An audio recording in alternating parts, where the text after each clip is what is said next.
ano? Sa'yo. Oo, ano? Akala ba lahat ng big time sponsor nasa iyo na? O bakit, ba't kailangan pa manawagan? Nasaan yung mga big time sponsor mo? Kalingap lang, pero hindi mo ito pinansin. Nahihirapan na yan. Wala na yung, yung, ganyan ba? Yung palipad at pakula. Oh, kailangan naman ng kaunti. Alam naman natin na kaldong-kaldo ka. Kailangan natin yun na yung pira nyo. Huwag niyong ubusin kasi marami pang araw. Bukas, makakawang bukas. Gutomless yan. Bottomless. Bottomless na palipad. Sana all. Unlimited.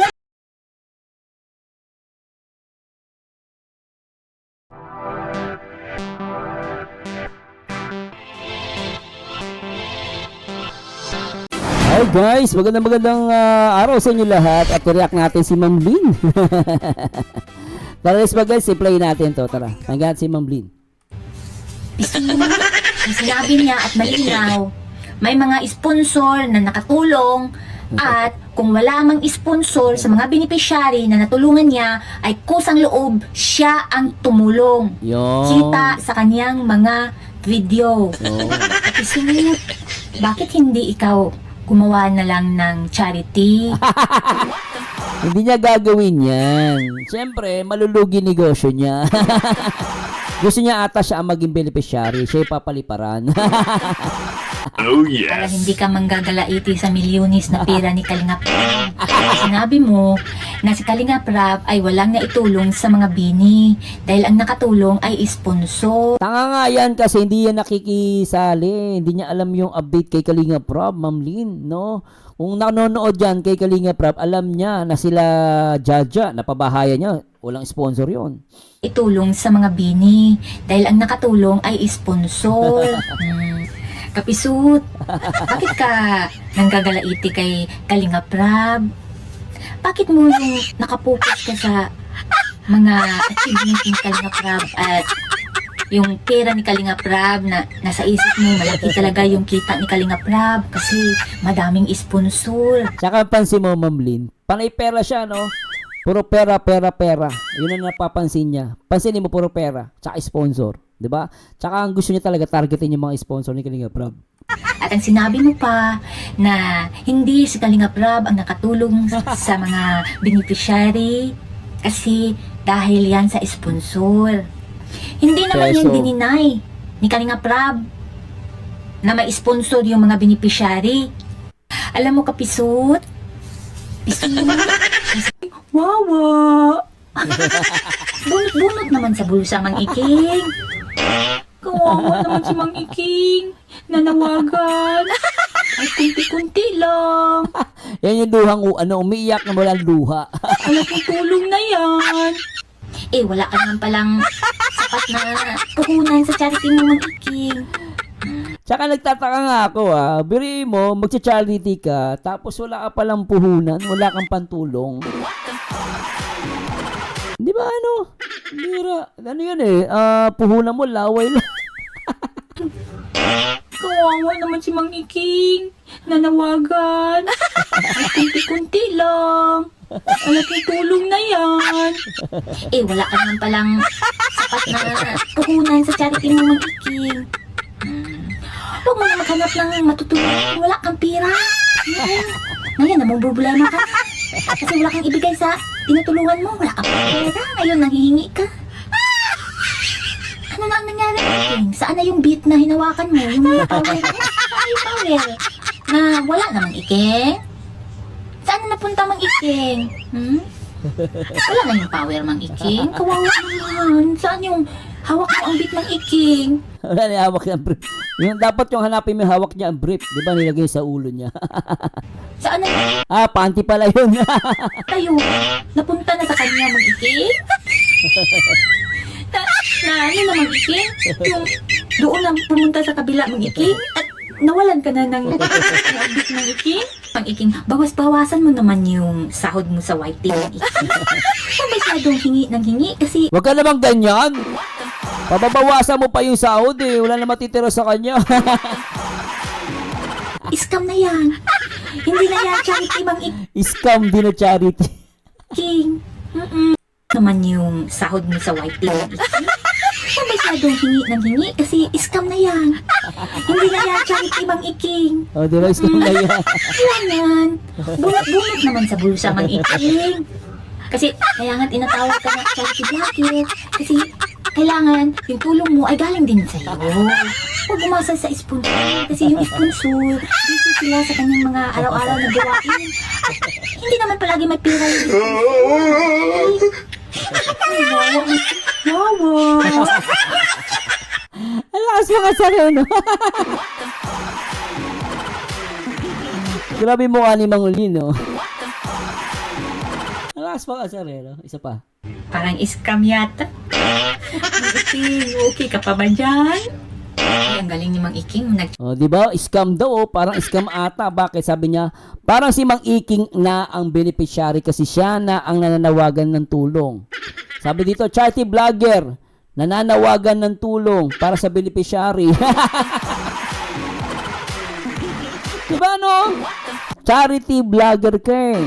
Tapos nananawagan ka ng tulong. Kumbaga, ginusto mo yan, dadamay mo yung iba. O, sabi ni ano dito, comment. Parang si Mang Iking na ang beneficiary kasi siya na ang nananawagan ng tulong. Diba? Na ang nananawagan na tulong. O, pambira. Parang scam yata. Mang Iking, okay ka pa ba dyan? Ay, ang galing ni Mang Iking. Nagchat-charity na. Ay, naman nagchat-charity na. Bakit? Dati pa live lang. Tapos naka-post lang kay, kay TQ. Ay, naman nagchat-charity na. Oh. Pero, parang scam yata. Kasi nagchat-charity, pero nanawagan kahit kunti lang daw. Malaking tulong na yan sa kanya. Akala ko ba mayaman siya? Sabi niya last time, binibigay 30,000 daw, maliit daw yun. Biri mo 30,000, maliit lang daw sa kanya yun. Akala ko mayaman siya kasi ilang taon na siya nagcha-charity vlogger. Hanggang ngayon nananawagan pa rin siya sa sponsor. Tibay ah. Oh, wala ba siya kinita sa sa pagiging vlogger niya? Tulong na yan sa kanyang pinagtimulan. Mang Iking, okay ka pa ba dyan? Akala namin yung sponsor mo ay mayayaman. Bakit wala kang sponsor? Oo nga, no? Sa'yo. Oo nga, no? Akala ba lahat ng big time sponsor nasa iyo na? O bakit ba't kailangan pa manawagan? Nasaan yung mga big time sponsor mo? O di ba nasaan? Sabi niyo na sa inyo na lahat ng big time sponsor. Ba't nananawagan ka pa? Biriin mo kung totoong big time sponsor yung mga yan, bakit inahayaan kanila na na manawagan? O sabihin na ng isang siguro kung big time na, isa lang yan big time na, di ba? For example, kung lahat sila big time, o isa lang dyan sa big time na sponsor mo ang magbigay. Magkano ba ang kailangan? 50,000 ba?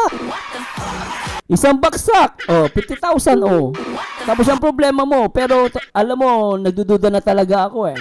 Bakit mo kailangan manawagan? Kung talagang totoong big time sponsor yan. Malaking tulong na yan sa kanyang pinagtimulan. Mang Iking, okay ka pa ba dyan? Akala namin yung sponsor mo ay mayayaman. Bakit wala kang sponsor? Walang naibigay sa'yo, Mang Iking. Saan napunta yung sponsor mo, Mang Iking?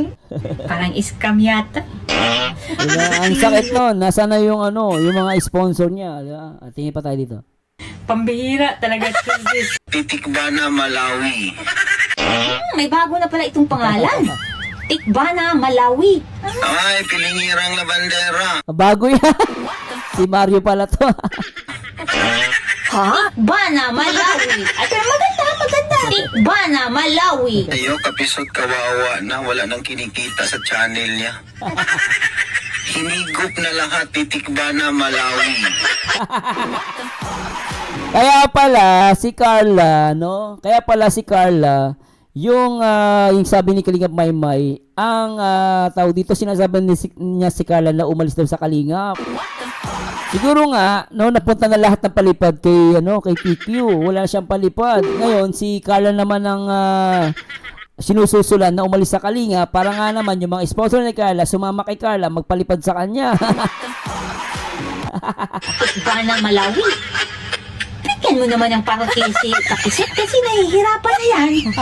Palagi na lang padinig doon sa Kalingap para pansinin ni Kuya Bal at saka ni Kalingap Ram pero hindi mo ito pinansin. Kawawa naman si Kapeso, kaya pala. Ang bira si Kapeso. Bira yan. Padinig doon sa Kalingap para pansinin ni Kuya Bal at saka ni Kalingap Ram pero hindi mo ito pinansin. Nahihirapan na yan. Wala na yung ganyan ba? Yung palipad at pakula? Oh, pinag naman ng kaunti. Alam naman natin na kaldong-paldo ka. Share the blessing. Ganyan. Titikba na Malawi. May larawan akong nakita sa newsfeed ko. At tinignan ko kung totoo kaya ito. What? Ito, nakita niyo din ba ito? Ano sa tingin niyo? Anong nangyari sa... Sabi nila AI daw yan. Pero nasa video, ganyan yung kuha. No? Nakuha din nga ni Kalingap Mario yun eh. mali niya? Totoo kaya ito? Sabi nga, kung totoo man yan, pagamot niya na. Sa ako hindi ko siya inaaway pagamot niya kasi delikado yan eh. Ano yan? Bakit may bukol? Nakita niyo rin ba? Ang nakikita ko. Ha? Alam ko totoo ba yan o hindi. Ano kaya yung nangyari niyan? Bakit nagkabukol yan? Inantok ka pa. Inantok pa siya. Nantok ako sa bukol. Inantok sa bukol. Unlimited na palipad! Maganda talaga yung business kasi mayaman na. Sobra pa sa nanalo sa luto. Yung business, walang kapital. Pero yung ginansya, tanggap na ng tanggap. Hindi na kailangan open ng tindahan. Hindi na kailangan na lagyan ng laman ng tindahan kasi anuhin mo pa. May malawak na lupa. May babuyan. O sana all. Iba pa. Oh. Kaldong-kaldo. Paano na yan? Yung mama na yung alaga yung gusto yung yumaman. Paano na yan yung kung sponsor nagbibigay ng pira dyan? Kumusta na kayo? Meron ko bang pira na papalipad nyo para mamaya? Kasi walang hanggan ng live yan. Kailangan ihanda nyo na yung pira nyo. Huwag nyo ubusin kasi marami pang araw. Bukas, makakawang bukas. Bottomless yan. Bottomless na palipad. Sana all. Unlimited na palipad. Huwag kayong kasi pag hindi kayo palipad, walang shoutout. Pag hindi nagpalipad, walang shoutouts. Kailangan ihanda niyo. Paano na ngayon? Basta na ang ating pitaka dyan. Meron pa bang kakanat? Meron pa bang ipapalipad dyan? Baka nabangkap na yung bangko natin dyan kasi puro na lang palipad. So, paano na yung tagabigay dyan? Baka napumboy na yan. At yung lumaman, yung live lang. Pa-live lang. Anyway, maraming salamat guys na nag-enjoy kayo. At talaga nakakaaliw to si Ma'am Lynn talaga, no? So, maraming salamat kay Ma'am Lynn. At Unlimited na grabe, palipad. no? Lalo na yung kay Doc Lat, Kasi no? mayaman na. Sobra pa sa nanalo sa luto. Actually, napansin ko lang. Yung, no? Charter vlogger, nananawagan ng tulong. Ewan ko, grabe yan, no? Biriin mo, nananawagan ka ng tulong. Biriin mo, charter vlogger ka, pero ikaw yung nananawagan ng tulong. Hindi ko makuha yung logic. So, at sasabi nga dito ni Ma'am Lynn, parang si Mang Iking na ang beneficiary kasi siya ang nananawagan ng tulong. Exactly. Di ba? Siya yung nananawagan. Grabe talaga. Pambira. Anyway, please comment na below sa nag-enjoy kayo sa ating reaction video. Ito po ang paborito nyo reactor, ang nag-iisang Marzano TV 2.0. And to God be the glory. Supportan si Mang Bina sa kanyang FB page. Thanks so much guys. Bye-bye.